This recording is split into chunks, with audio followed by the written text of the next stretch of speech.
हथेली में सुराख। कविता खाना बनाने के लिए सब्जी काट रही थी। वह अपने ख्यालों में उलझी हुई थी।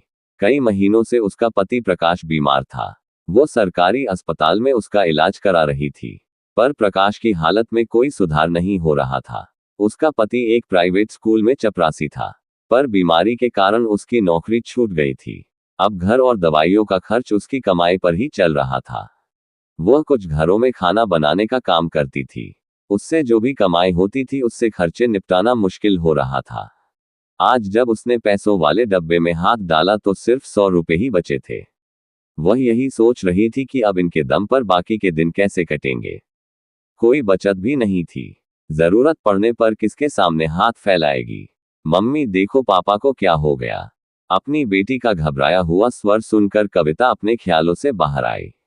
बेटी रो रही थी। कविता भागकर अपने पति के बिस्तर के पास गई। प्रकाश का मुंह खुला था, प्राण निकल चुके थे। कविता की चीख सुनकर आस पड़ोस के लोग आ गए। सब सांत्वना दे रहे थे, पर पति की मौत के दुख से बड़ी एक चिंता कविता को परेशान कर रही थी। अब कुछ ही देर में पति की अर्थी की तैयारी करनी पड़ेगी, पर घर में तो इतने पैसे ही नहीं थे। आस पड़ोस वाले सांत्वना तो दे सकते थे पर पैसे नहीं। सभी की हथेली में सुराख था।